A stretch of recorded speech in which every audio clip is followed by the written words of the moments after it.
ધ્યાન લઈ જાય છે, આપણે એક ચેક કરીએ, બરાબર, એક ટ્રાયલ થઈ જાય આપણું કે સ્ટોરી ટેલિંગ કરવું છે તો આપણી પાસે બુકો છે, તે બુકને આપણે કેવી રીતે રિપ્રેઝન્ટ કરીએ. પહેલાં સ્ટોરી શરૂ થાય એના પહેલાં હમણાં મારા ધ્યાનમાં આવેલી એક બે બાબતો વિશે કહું તમને કે અત્યારે આપણે જે પણ માન સન્માનનું સાધન માની બેઠા છીએ એ સુવિધાઓ છે. હવે સુવિધાઓ છે એનો વાંધો નથી, પણ બીજાની પાસે વધારે સુવિધાઓ જોઈને મને ઘણીવાર પોતાની જાત માટે ઇન્ફિરિયર કોમ્પ્લેક્સ લાગે છે. જેવી રીતે બે ભાઈ છે, એક ભાઈ પાસે થોડું વધારે સંપત્તિ છે, બીજા ભાઈ પાસે ઓછી છે, તો એ બે ભાઈ વચ્ચે સ્નેહ જળવાવો એ થોડું અઘરું થઈ જાય છે. અસમાનતા ફક્ત આર્થિકતાને લઈને છે, પણ સમજણનો અભાવ હોવાના કારણે આવી ઘટનાઓ આપણને જોવા મળે છે. બે મિત્રોમાં તો આર્થિકતાને લઈને અત્યારે બધા માપદંડ છે.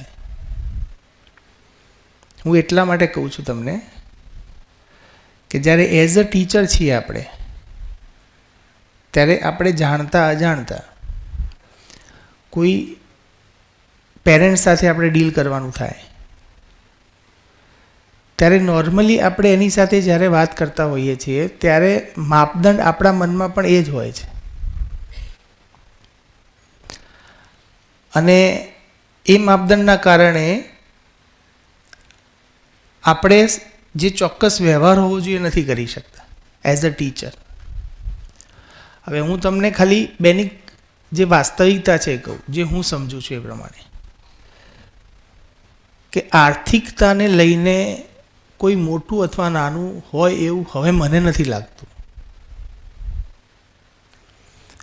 કોઈ વ્યક્તિ બિઝનેસ કરે છે, એની પાસે ખૂબ સાધન સંપત્તિ છે, એની કાબિલિયત છે, એની પાસે છે.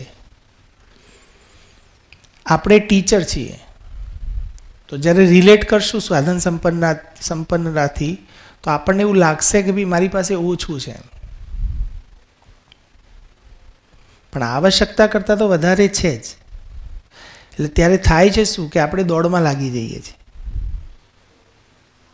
જે પહેલાં આપણે શરૂઆતમાં એક ચર્ચા થઈ હતી કે એ કરતાં બી વધારે સાધન સંપન્ન છે, બી કરતાં સી વધારે સાધન સંપન્ન છે, સી કરતાં ડી વધારે છે, તો એ માટે બી એ મોટિવેશનલ ફોર્સ બની જાય છે. એને જોઈને બીજો પ્રેરિત થાય છે. બી પાસે વધારે સાધન સંપન્નતા છે એટલે એને જોઈને, કારણ કે બાહ્ય દેખાવને જોઈને આપણને એવું લાગે છે કે વધારે સુખી છે, એટલે એ સુખ મેળવવાની જો અભિલાષા બધાની કેવી છે, સુખ મેળવવાની.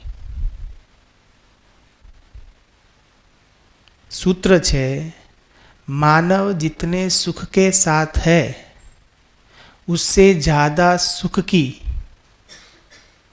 अभिलाषा के साथ बना हुआ है. આપણે જ્યાં છીએ જેટલું સુખ છે આપણી પાસે એનાથી વધારે સુખ મળે એ દિશામાં આપણા પ્રયત્નો, દરેક માનવના પ્રયત્નો છે, એકના નહીં. હવે સેલ્ફ ચેક કરી શકીએ આપણે. વેરીફાઈ કરવાની પદ્ધતિ કઈ હતી ખ્યાલ છે ને? Very nice, very nice. પહેલું પોતાનામાં, સ્વયંમાં. સેકન્ડ પરિવારમાં. સીધું પરિવારમાં ચેક નહીં થાય. એટલે એક કઈ વસ્તુને આપણે ક્રોસ નહીં કરી શકીએ.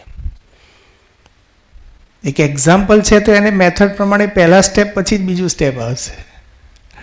આપણે સીધું બીજું સ્ટેપ ગણવા જઈશું તો ક્યારેય એનો આન્સર નહીં આવે. એટલે આપણાથી બીજામાં ચેક કરવાનો પ્રયત્ન વધારે થાય છે.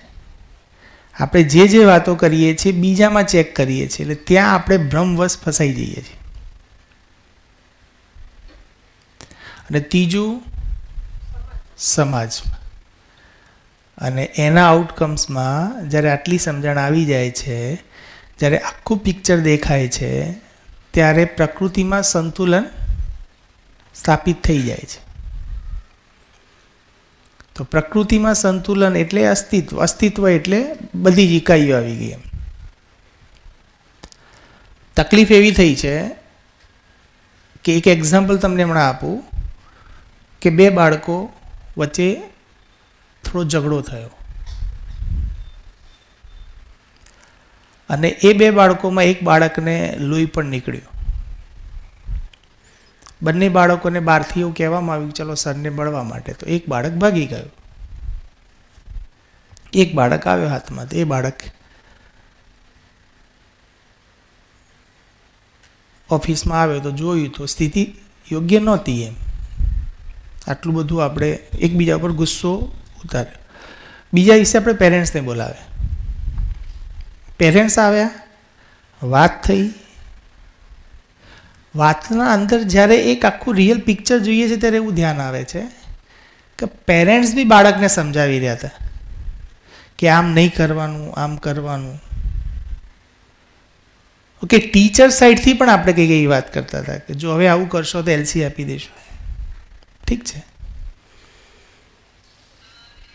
એક ક્ષણિક ઘટનાને ખાલી સાંભળવાની સ્થિતિ બને ત્યાં સુધીથી પનિશમેન્ટ ઓકે છે. પનિશમેન્ટ શાના માટે છે? કંઈક વ્યક્તિ સાંભળવાની સ્થિતિમાં નથી અને પનિશમેન્ટ આપવાથી એક સાંભળવાની સ્થિતિ બને છે. પણ પનિશમેન્ટ એ પરમેનન્સી તો નથી જ. પનિશમેન્ટથી એ બાળક પાસે કાયમી કરેક્શન થશે એવી સંભાવનાઓ નથી.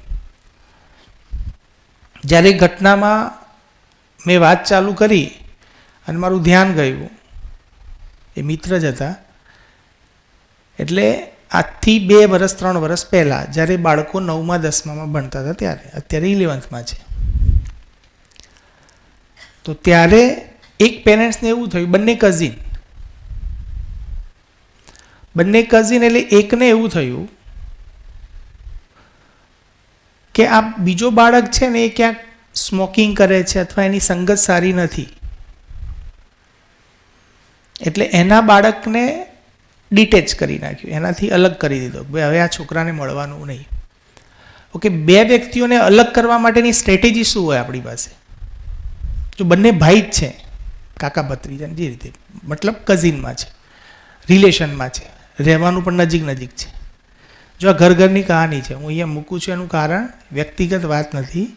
આપણું ધ્યાન ક્યાં જાય છે અને આપણે કેવા એક્શન લઈએ છીએ, અને એ એક્શન જો સાચા નથી તો એના રિપલકેશન કેવા આવે છે. એટલે 9મામાં એક પેરેન્ટ્સને એવું થયું કે આ બાળક અત્યારે એની સંગત ખરાબ થઈ ગઈ છે, તો મારા બાળકને એનાથી દૂર કરી દઉં. એટલે દૂર કરવા એમને શું કર્યું હશે? આપણે કલ્પના કરીએ આપણી. કોણ કહેશે? તે આપો ને.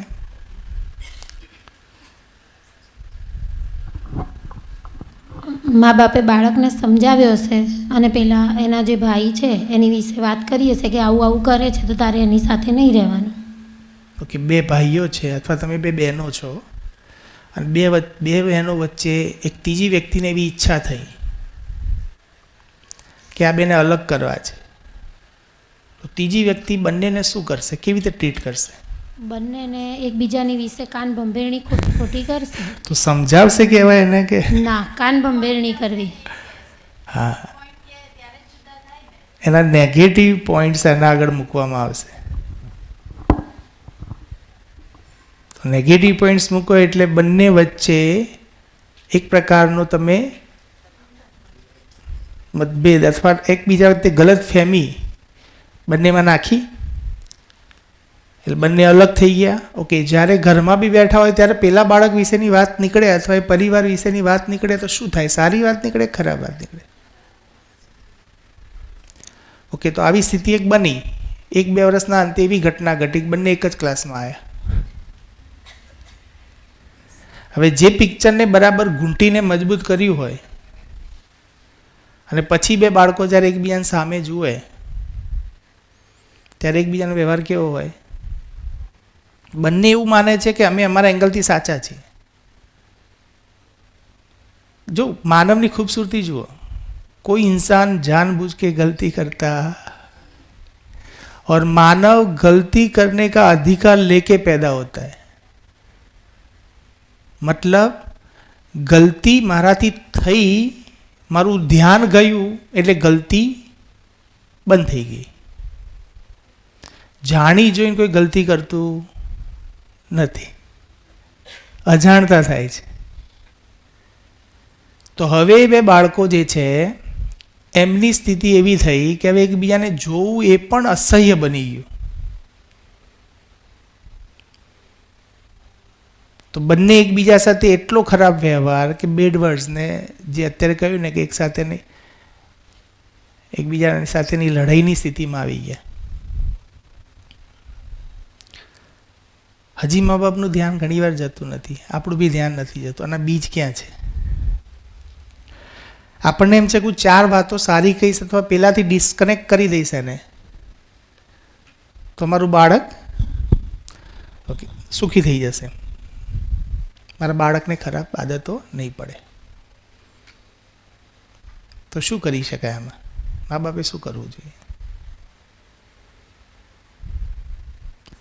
જો આને એક વાઇડ પિક્ચર, એટલી સરસ મજાની વસ્તુ પર હવે ધ્યાન જાય છે ને એમ લાગે છે કે ખરેખર આખી દુનિયાને સમજવી છે તો બહુ ટિપિકલ છે જ નહીં.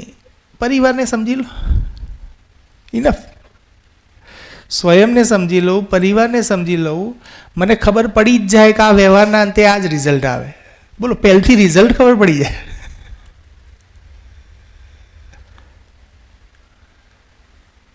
જેમાં પહેલથી એક્શન લેતા પહેલાં રિઝલ્ટની ખબર હોય, એની મજા કેવી હોય કે આમાં આ જ થાય, બીજું ના થાય. શું કરાય? ચલો, આ કેસની અંદર શું કરી શકાય? આપણને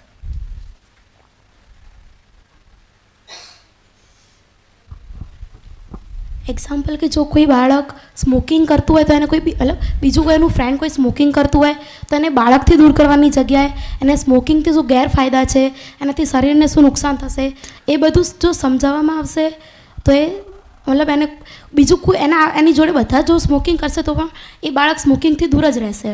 ઓકે, વેરી નાઇસ. પણ એ બાળક તો બીજાનું હતું ને, મારું બાળક હતું, સમજાવું ને. મારું એક બાળક છે, બીજું મારું કઝિનનું બાળક છે. કઝિનના બાળકને મને એવી ખબર પડી કે સ્મોકિંગ કરે છે અને મારું બાળક છે. હવે મારું બાળક નથી તો હું સમજાવીશ ને શું કરીએ છીએ અત્યારે? સિનારીઓ શું છે ને શું કરી શકાય આમાં? આપણે 2 ક્વેશ્ચન લઈએ કે હાલનો સિનારીઓ કેવો છે અને શું કરી શકાય. તમે વાત બરાબર કરી.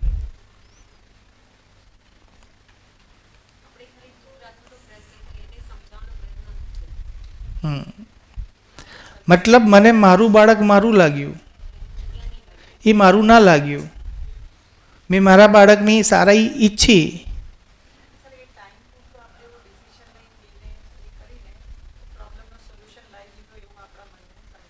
હા, તો એ તો આગળ જતા મોટો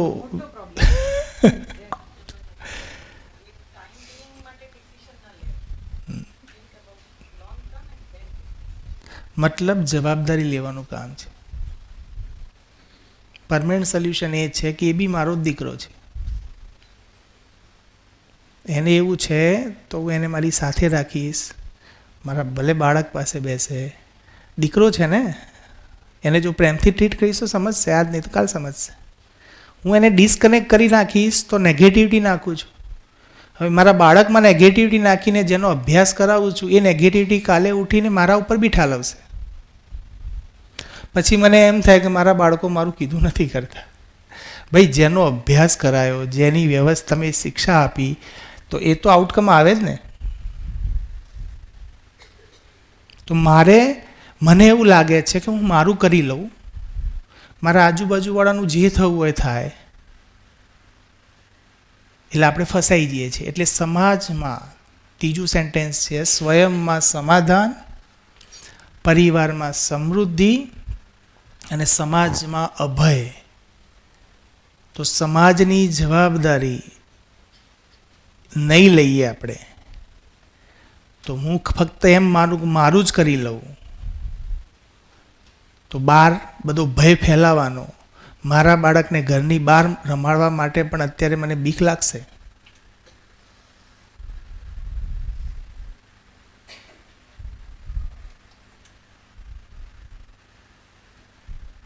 તો સાચું સોલ્યુશન શું છે કે એ બી મારો દીકરો છે. ઓકે, આ બી બહુ મજાનો. જો આપણા સંબંધો બધા કેવા છે, માનવના સંબંધો કેવા છે.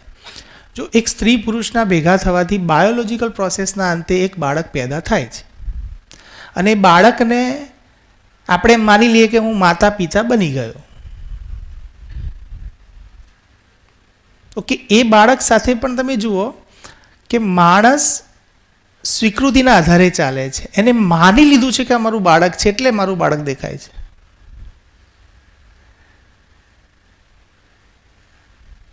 એટલે પેલી નર્સવાળી એક સ્ટોરી આપણે થઈ હતી, ખ્યાલ છે કે માની લો કે એક નર્સિંગ હોમ હોય, એના અંદર બધા બાળકો એક જગ્યાએ હોય, પછી અચાનક એક બાળક લઈને બધી મા ઊંઘી છે અને એક બાળક લઈને નર્સ આવે છે, ત્યારે બધી જ માઓને શું થયું હશે?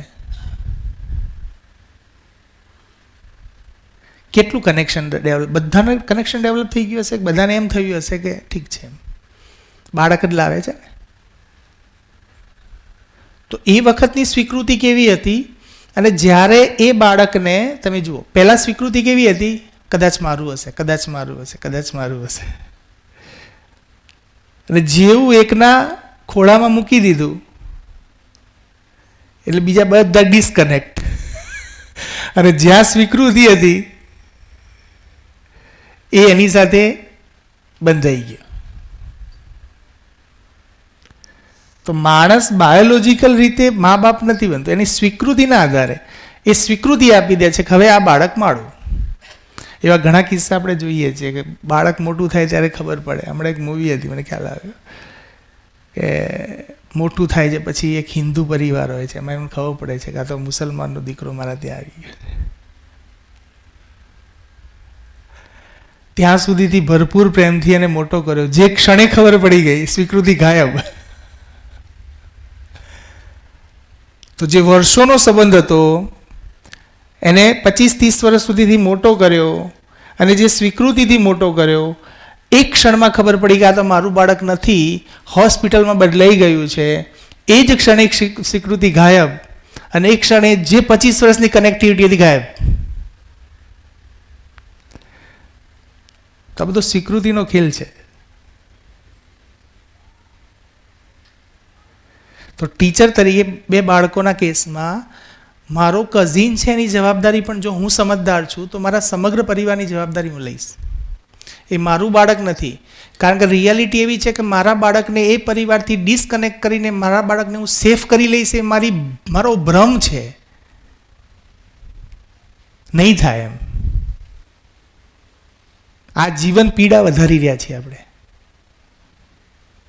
અને જવાબદારી લેવાથી શું થાય? તો સમજદારી છે તો ઈમાનદારી છે, ઈમાનદારી છે તો જ જવાબદારી આવે છે. ઘણી વખત આપણને બહુ મોટું પદ મળી જાય, પણ પદ મળ્યા પછી જો સમજદારી ના હોય તો તે ઈમાનદારીની જગ્યાએ શું આવી જાય? સમજદારી છે તો ઈમાનદારી છે, ઈમાનદારી છે તો જવાબદારી છે. સમજદારી ના હોય ને કોઈ પદ આવી જાય તો ઈમાનદારીની જગ્યાએ બેઈમાની શરૂ થાય, જેને તમે જે નામ આપો, લાંચ રૂશ્વત જે નામ આપો. મોટાભાગના એવા સારા અધિકારીઓ ધ્યાનમાં આવે છે કે જ્યાં સુધીથી પદ ઉપર હોય ત્યાં સુધીથી આજુબાજુ ઘણા બધા લોકો એમની સાથે હોય, એટલે એમને એવું ફીલ થતું હોય કે મને કેટલું સન્માન મળી રહ્યું છે. જે ક્ષણે રિટાયર થાય એ ક્ષણે એમને એમ થાય કે જાણે ધરતી ખસી ગઈ. તો એ સન્માન ખરેખર વ્યક્તિનું હતું કે પદનું હતું? તો ખરેખર કોઈ વસ્તુથી મારું સન્માન થાય કે મારા વ્યક્તિત્વથી મારું સન્માન થાય?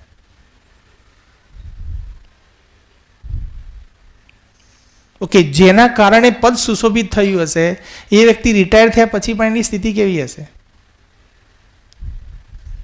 ખુશાલ હશે, કારણ કે એને તો જવાબદારી નિભાવી છે.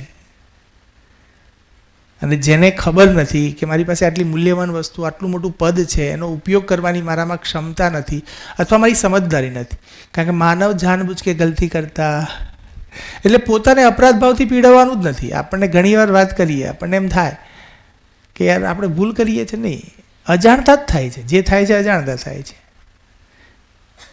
સમજ હૈ તો ગલતી નહીં, અને ગલતી હૈ તો સમજ નહીં. સમજ કાં તો પૂર્ણ હોય કાં તો ના હોય, બે જ સંભાવનાઓ છે. આપણે કંઈક થોડી થોડી સમજ છે મારામાં, થોડી થોડી હોય જ નહીં. સમજ કાં તો પૂર્ણ હોય ને કાં તો ઝીરો હોય. તો શિક્ષક એટલે શું સમજવાવાળી વાત છે. તમને પોતાને ગૌરવ થશે, ખરેખર શિક્ષક મારી હાથમાં કેવી જવાબદારી આવી ગઈ છે. એક બિઝનેસમેન હશે ને, અથવા એક એન્જિનિયર હશે, અથવા એક ડૉક્ટર હશે, તો ડૉક્ટર કોઈ એક પેશન્ટને સાજો કરશે, અને પેશન્ટ માટે પણ એક ક્ષણિક જ સાજો કરી શકે છે, અને પરમેનન્સીમાં તો નહીં જ લઈ જઈ શકે. એક એન્જિનિયર હશે તો બહુ મારી મકાન અથવા ખૂબ સારી ડિઝાઇન બનાવી દેશે. મૂળ શરીર પણ સાધન છે, તો ડૉક્ટર બી સાધન સાથે જ કામ કરે છે. આપણને એમ થાય ડૉક્ટર માનવ સાથે કામ કરે છે, માનવ સાથે નથી થતું. એ બી સાધન સાથેની જ ક્રિયા છે. જેવી રીતે ગાડી રિપેર કરતા એક મિકેનિકને આવડે, એવી રીતે શરીરને રિપેર કરતા એક ડૉક્ટરને આવડે.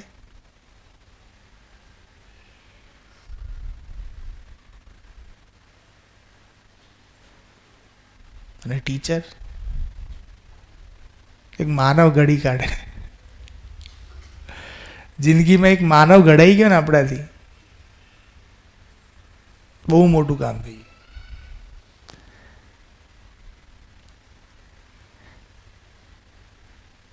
તો આપણું પદ કેવડું મોટું છે તમે વિચાર કરો. એક કલેક્ટર કરતાં મોટું પદ છે, પણ આપણે પેલી સુવિધાની સાપેક્ષમાં જોઈએ છે ને, એટલે આપણને નાનું લાગે છે.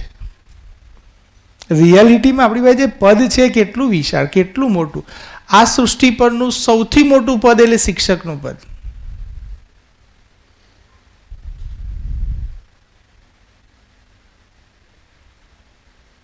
તો એ વાતનો ગૌરવ આપણે કેમ નથી લઈ શકતા? કારણ કે આપણે રોલમાં નથી ને. આપણે રોલ નિભાવી નથી શક્યા, અજાણતાવશ નિભાવી નથી શક્યા. તમને તમારા પર ગૌરવ પેદા થશે કે હું એક શિક્ષક છું અને હું માનવ ઘડું છું. કારણ કે 4 અવસ્થામાંથી સૌથી લેટેસ્ટ ઇકાઈ, સૌથી શ્રેષ્ઠ ઇકાઈ, એટલે કે સૌથી શ્રેષ્ઠ સર્જન કુદરતનું કયું છે? માનવ, જ્ઞાન અવસ્થા. અને હું જ્ઞાન અવસ્થાને કેળવું છું. જ્યારે એન્જિનિયર પેલી વસ્તુઓમાંથી કંઈક બનાવે છે, પેલી 3 અવસ્થાઓને હેન્ડલ કરે છે, જ્યારે હું તો કોને હેન્ડલ કરું છું? એક કલેક્ટર થઈને કદાચ કોઈ સેવા આપશે, તો સેવા એ તો સંવેદનશીલતા સુધીથી સીમિત છે. એક શિક્ષક એટલે તો શિક્ષકની ગરિમા સમજશું ને, ત્યારે પોતાની જાત ઉપર જે ગર્વ પેદા થશે ને, એ તમારા જીવવામાં એક ખુશીનો બહાર લાવી દેશે કે યાર હું શું કરી રહ્યો છું એમ. પણ જો હું મારી સમસ્યાઓને સમજી શકું તો, હેન્ડલ કરી શકું તો, હા, જવાબદારી લઉં તો. અને જવાબદારી સમજદારી વગર નહીં આવે. એટલે સમજણ છે તો જ જવાબદારી છે. જવાબદારી લેવાથી સમજણ આવશે એવું કંઈ ના થાય. એ ક્રમ છે. સમજણ આવશે તો ઈમાનદારી આવશે, ઈમાનદારી આવશે તો જ જવાબદારી લઈ શકાશે. તો આપણી પાસે ધન્ય છીએ. જ્યાં સુધીથી મને બી એમ થતું હતું કે શિક્ષક એટલે એ કદાચ 11-12ના ટીચર કેમ બનવું છે? કારણ કે 11-12ના ટીચર વધારે કમાય છે. સીધી વાત છે. તો જ્યારે ટીચર બને ત્યારે તો પર્પઝ એ જ હતો કે હા ભાઈ ઇન્કમ કમાવાની છે, એમ આર્થિક રીતે સદ્ધર થવાનું છે. ક્યાં થઈ શકાય? 11-12માં ચલો મહેનત કરો. ત્યાં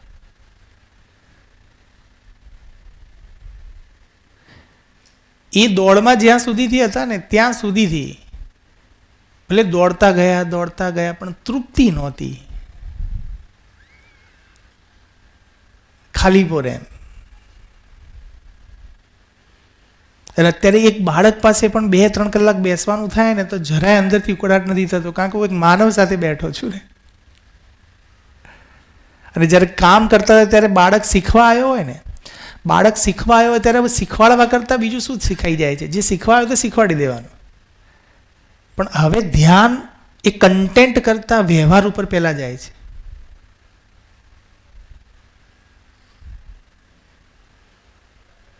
આપણે કન્ટેન્ટ શીખવાડવા લાગી જઈએ છીએ. કન્ટેન્ટ તો સ્કિલ છે, પણ કન્ટેન્ટ બી ત્યારે જ ઉતરશે કે જ્યારે વ્યવહાર સારો થશે ત્યારે. કારણ કે વ્યવહાર કોની સાથે થાય? જો વિચારથી 2 વસ્તુઓ થાય છે, કાર્ય, વ્યવહાર. કાર્ય એટલે શું?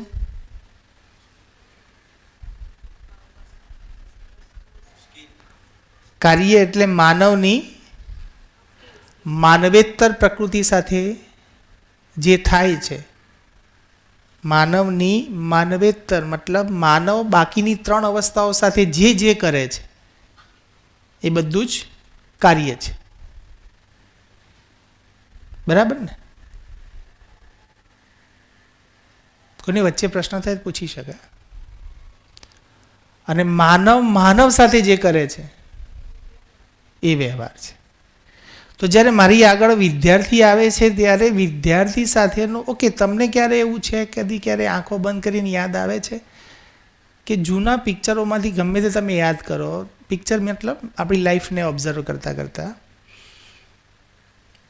તો આપણને સારા વ્યવહાર કરેલા વ્યક્તિઓ તરત યાદ આવશે. ઓકે, એ વ્યક્તિઓએ આપણને શું આપ્યું તે કદાચ ભૂલી જવાશે, આપણને મિસ થઈ જશે. જેથી એઝ અ ટીચર તમે એસએસ ભણાવી નાખ્યું તો બાળક 20 વર્ષના અંતે 10 વર્ષના અંતે ક્યાંક રસ્તામાં તમને મળશે તો એને એસએસનું ચેપ્ટર તો યાદ નહીં હોય.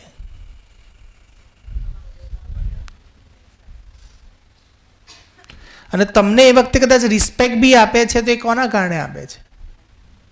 કન્ટેન્ટના કારણે. તો હવે જ્યારે હું બાળક પાસે બેસું ત્યારે મારું ધ્યાન ક્યાં જવું જોઈએ? કન્ટેન્ટ તો કરવાનું જ છે, પણ જ્યારે મારા અંદર હું વ્યવહાર સારો કરીશ ને ત્યારે કન્ટેન્ટ મારું ઓટોમેટિક અપડેટ થાય છે. કેમ? કારણ કે હું એવું માનું છું કે કન્ટેન્ટ ભણાવીએ મારી જવાબદારી પણ છે. વ્યવહાર તો ભણાવવો જ છે, વ્યવહાર ભણાવતા કન્ટેન્ટ ભણાશે. કારણ કે વ્યવહાર સારો કોણ કરી શકે? જે જવાબદારી લે. વ્યવહાર સારો કોણ કરી શકે? જે સમજદાર હોય. જે સમજદાર નથી એ તરત એને તને તો બિલકુલ નથી આવડતું. આપણે ઘણીવાર એવું કહીએ કે ક્લાસની અંદર બાળકો બધા અમુક બાળકોના તો તમે આપણે ફિક્સ કરી દીધું કે આ બાળકો નક્કામાં છે, સ્ટેમ્પ લગાવી દઈએ. એટલે મેં હમણાં વિચાર્યું છે કે હવે થોડું હું ફેબ્રુઆરી પછી સતત આખી સ્કૂલના એવા જે વિદ્યાર્થી છે ને એમની સાથે વાતચીત ચાલુ કરવી. જેને આપણે નકામા કહીએ છીએ, તમે જુઓ એમાં કેટલી ક્રિએટિવિટી છે. આપણે ચેક કરીએ પછી તમારી આખી સ્કૂલ એ ચલાવશે. નહીં, આપણે માની બેઠેલા છે, એવું કોઈ છે જ નહીં એવું. હા, ડિસિપ્લિન મતલબ જે ડિસિપ્લિન બ્રેક કરે છે, જે રીતે હમણાં ઘટના ઘટી તો એવી ઘટનાઓ જે ઘટે છે એનો મતલબ એ આપણા માટે કે ભાઈ એમ લાગે કે આ તો છે જ એવા. કારણ કે જ્યારે ટીચરો વચ્ચે ટોક થતી હોય હું સાંભળું છું ત્યારે એમ થાય કે આ તો છેકથી એવો છે જ. તો એ જે ઘટના ઘટી એની અંદર પેરેન્ટ્સે તો વાત કરી બરાબર, સમજમાં આવ્યું, પણ શું એક આંગળી આપણી બાજુ બી જાય? આપણી પાસે બાળક ઘણા ટાઈમથી ભણતો હોય તો એને એ સંસ્કાર ન આપી શકે ગુરુ તરીકે. કારણ કે જેમ બાળક મોટું થાય છે એમ કોનું માને છે? મા બાપનું કે ટીચરનું? કારણ કે એને શ્રેષ્ઠતા, તમને તમારી રિસ્પેક્ટ ત્યારે જ થઈ શકશે કે જ્યારે તમારામાં એને કંઈક શ્રેષ્ઠતા દેખાશે ત્યારે. એટલે આપણામાં શ્રેષ્ઠતા ઊભી કરવી એ સ્વયંમાં સમજણની ક્રિયા છે. જ્યારે સામેવાળા વ્યક્તિને આપણામાં શ્રેષ્ઠતા દેખાય છે ત્યારે એ ભલે શરીરથી ના ઝૂકે પણ મનથી તો તમને નમન કરે જ છે. તો ઘણા બધા પેરેન્ટ્સ, આપણે શરૂઆતથી અધ્યાત્મવાદમાં આવી ઘટનાઓ ઘટી કે બાળક નાનું હોય એટલે મા બાપને પગે લગાવો, દાદા દાદીને પગે લાગે તો એ સંસ્કારી છોકરો કહેવાય. આપણું ધ્યાન ખાલી એક્ટ ઉપર ગયું. બાળક પગે લાગ્યું, 6ઠા 7મા 8મા સુધીથી રોજ પગે લાગ્યું, પછી 9મા 10મા પછી એને મન ના થયું કે હવે પગે નથી લાગવું. જ્યારે સ્વતંત્ર થઈ ગયો વૈચારિક રીતે ત્યારે એને એમ થયું, તો એને એવું કેમ નિર્ણય લીધો એમ? કારણ કે જેને પગે લાગવાની ઘટનામાં મને સામે કોઈ શ્રેષ્ઠતા દેખાય તો હું પગે લાગું ને. મને એવું લાગે કે સામેવાળા વ્યક્તિ પાસેથી મને કંઈક મળી રહ્યું છે, મને કોઈ સારો વ્યવહાર, સારો વિચાર, સારી મને જીવનને જરૂરી એવી કોઈ વસ્તુ મળી રહી છે, તો તમારા પ્રત્યે કૃતજ્ઞતા વ્યક્ત કરશે ને, તો તમારામાં એમને વિશ્વાસ બેસશે. તો તમે જુઓ કે જે સારું ટીચરો જે સારા વ્યવહારમાં છે, સારા કન્ટેન્ટ સાથે છે, એમના ક્લાસમાં ક્યારે પણ એમને પનિશમેન્ટ કરવાની જરૂર નથી પડી. જો હું આને કહી શકું છું કારણ કે હું એ ફેઝમાંથી નીકળેલો છું. હું પોતે ટીચર રહ્યો છું એટલે હું જે ટીચરને અનુસંધાનમાં જે કહું છું ને એ મારા એક્સપિરિયન્સમાંથી જ કહું છું તમને. તો જ્યારે કન્ટેન્ટ ઉપર આપણી પકડ છે અને વ્યવહાર સારો છે, મને એવું પણ ખબર છે કે મેં જ્યારે ત્યારે બાળકોને જો જે માહોલમાં આપણે મોટા થયા, સોટી વાગે ચમચમ, વિદ્યા આવે ધમધમ, તો ઇનિશિયલ ફેઝમાં પનિશમેન્ટ હતા જ, તો હવે નથી કરતા. કેમ? કારણ કે સમજણનો અભાવ હતો એ વખતે. પણ એ પનિશમેન્ટના અંતે પણ ભાવ સારો હતો ને, તો આજે એ જ માર ખાધેલા બાળકો પણ આજે આપણને મળે તો આપણને વંદન કરે છે, આપણી નજીક આવીને આપણી સાથે વાત કરે છે. તો હું ખાલી એ એક્ઝામ્પલ એ આપવા માગું છું કે એવું કેમ? કારણ કે માર કોઈ સજા નથી. સજાની પાછળનો જો તમારો વ્યવહાર સારો છે, આપણે બીજા દિવસે તરત જ પછી પાછું એની સાથે સારો વ્યવહાર કરીએ છીએ, તો એ તરત પેલી વસ્તુને ભૂલી જાય છે. એને ખબર છે મારા માટે થયું હશે. પણ પનિશમેન્ટ યોગ્ય છે જ નહીં. પનિશમેન્ટથી ક્યારેય રિઝલ્ટ નહીં મળે. જે પરમેનન્ટ રિઝલ્ટ મળશે એ તો વ્યવહારથી જ મળશે. તમારે એને સાંભળવું પડશે. આપણે શોર્ટકટ અપનાવીએ છીએ. આપણને એમ થાય કે આટલા બધાને કોણ હેન્ડલ કરે, એટલે આપણે બધાની વચ્ચે એક દાખલો બેસાડીએ છીએ, એકને 2-4 લાફા મારી દઈએ, બાકીના બધાને એક એક્ઝામ્પલ આપી દીધું. ઓકે, આ મોડલ એવું નથી, આ મોડલ ઓવરઓલ છે બધી જગ્યાએ. તમે જુઓ આપણા કાનૂની વ્યવસ્થામાં પણ આવા જ મોડલ છે ને.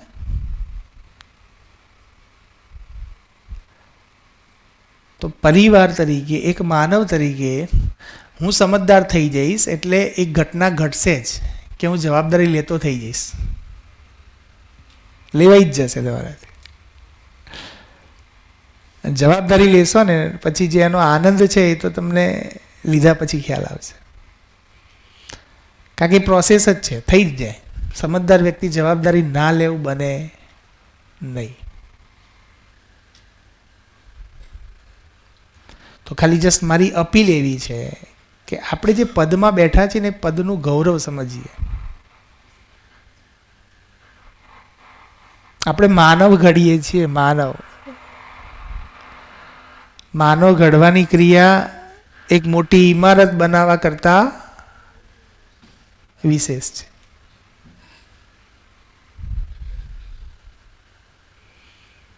આપણું ધ્યાન ત્યાં જાય તો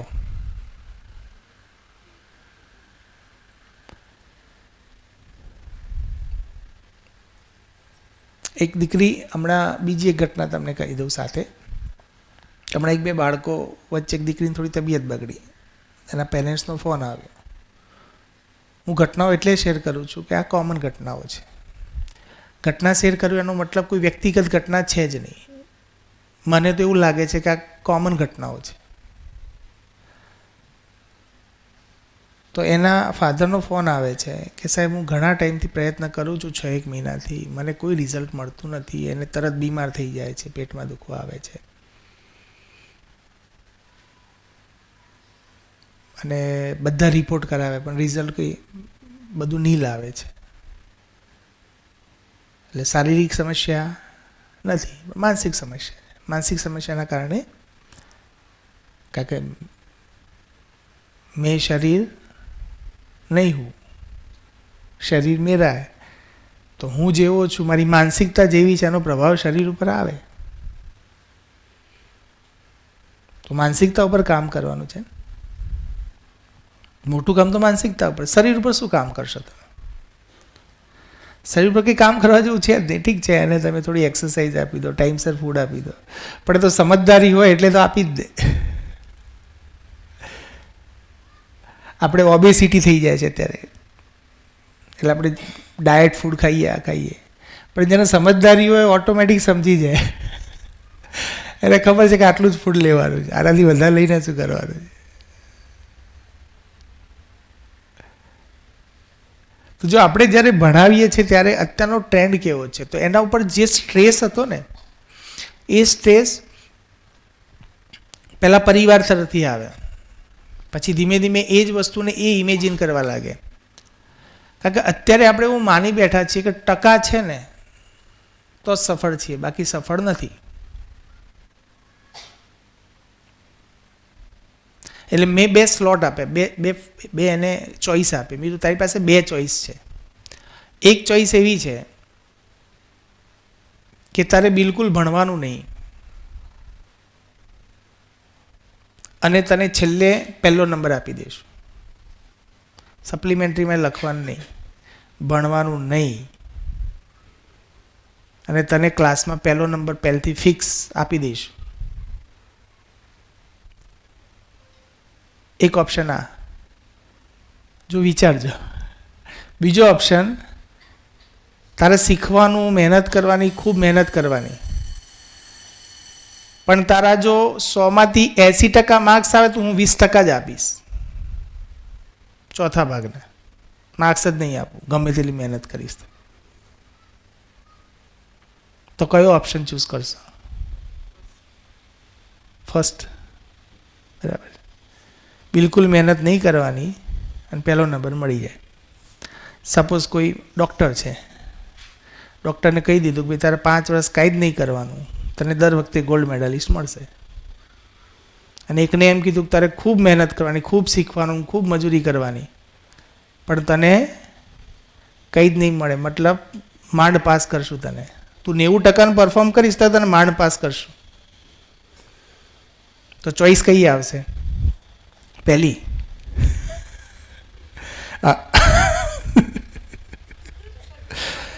જો પિક્ચર બહુ નાનું જોઈએ છે ને એટલે આપણને ક્લેરિટી નથી આવતી. હા તો એ જ છે ને. ફરી એકવાર, 1લો ઓપ્શન કાંઈ જ નહીં ભણવાનું, ગોલ્ડ મેડલ. બીજો ઓપ્શન ખૂબ મહેનત કરવાની, માંડ પાસ કરવામાં આવશે. તો અત્યારની જે દોડ છે એ પ્રમાણે બાળકો 1લો ઓપ્શન પસંદ કરે. એને બી પહેલાં 1લો જ કીધું, ગોલ્ડ મેડલ મળી જાય. પછી મેં કીધું ચલો હવે આપણે ભણીએ છીએ શાના માટે? ભણવાનો ઉદ્દેશ શું છે? જોબ માટે. કાં તો કોઈ બિઝનેસ કરે, કાં તો જોબ કરે. ભણ્યા પછી એ ફિલ્ડમાં આવવાના જ તમે.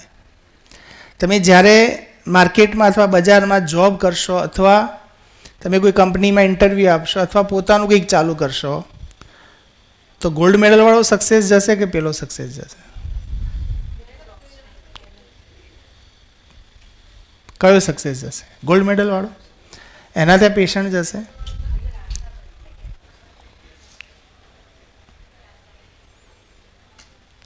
તો આપણું ધ્યાન ક્યાં જાય છે અને ક્યાં લઈ જવું જોઈએ? જો 1લો ઓપ્શન ટકા ઉપર ધ્યાન હતું અને બીજા ઓપ્શનમાં શીખવા ઉપર ધ્યાન હતું.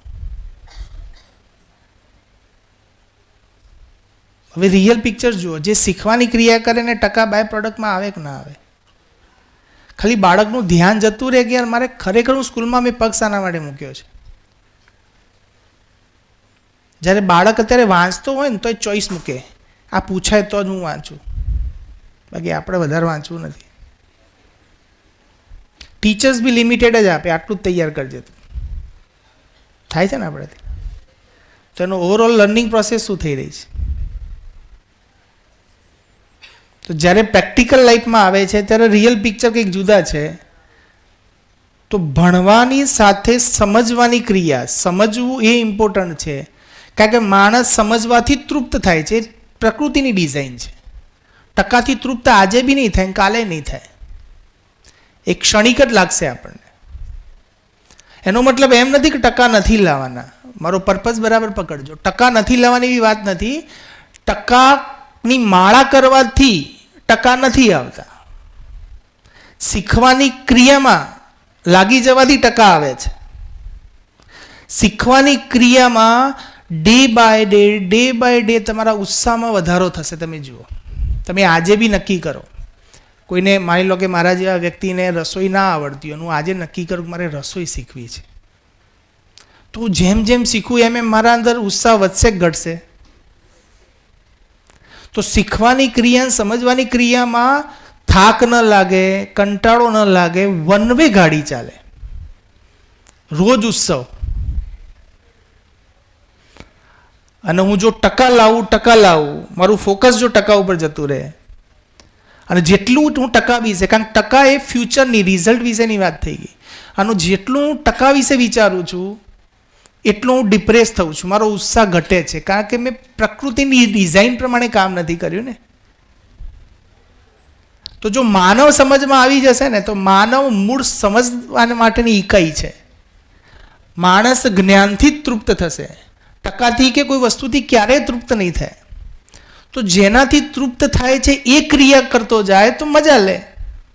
જેથી એઝ અ ટીચર તમે રોજ, હું દરેક માનવને મળું છું, આટલા બધા માનવોને મળું છું, એની સાથે મારે વ્યવહાર કરવાનો છે. અને વ્યવહાર કરતાં કરતાં મારા અંદર એ એસ્ટાબ્લિશ થાય છે. મારા માટે તો એક સરસ મજાનું પ્લેટફોર્મ છે.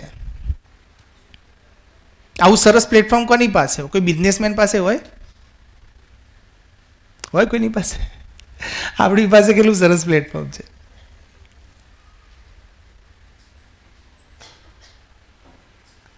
તો એક શિક્ષક તરીકેનો જે ગૌરવ છે એ આપણને અનુભવવું જોઈએ. તો આ પિક્ચર સીધું બતાવી દીધું એને, એટલે ખબર પડી ગઈ એને કે ચાલ હું જે કરી રહ્યું છું, મને જે ટેન્શન આવે છે એના રિઝલ્ટ તો આવા છે. હવે એની સાઈડથી એને વિચારવાનું છે. આપણે તો રિયલ પિક્ચર બતાવી દીધું. જેને લઈને જેટલા પોઝેસિવ થઈએ છીએ, જે ટેન્શન લઈએ છીએ, એ ટેન્શનનો કોઈ મિનિંગ જ નથી. મતલબ આજથી હું ક્લાસમાં કેમ બેસું છું? તો ક્લાસમાં હું ટકા માટે નહીં પણ કંઈક શીખવા માટે બેસું છું. જ્યારે આ એપ્રોચ આવી જાય ત્યારે શીખવાની ક્રિયામાં બાળક થાકે જ નહીં. પણ એ એપ્રોચ ક્યાંથી આવશે? જો મારામાં કોઈ શીખવાની ક્રિયા ચાલુ રહે છે તો જ હું સામેવાળાને શીખવાની ક્રિયા સાથે જોડી શકું. જે દિવસે મને એમ થઈ ગયું કે હું પૂર્ણ થઈ ગયો, મને બધું આવડે છે, એ દિવસે તમે સામેવાળાને ન્યાય નહીં આપી શકો. જે રીતે અહીંયા હું સ્ટુડન્ટ તરીકે બેઠો છું એટલે મજા લઉં છું. હમણાં હું તમને શીખવાડવા બેઠો હતો તો ગિરીશભાઈનું આઈ બને, થાકી જાય. हमारा महेश सर नो फोन आया, सर आप आने वाले हो? मैंने कहा इसको थोड़ा मिस करेंगे.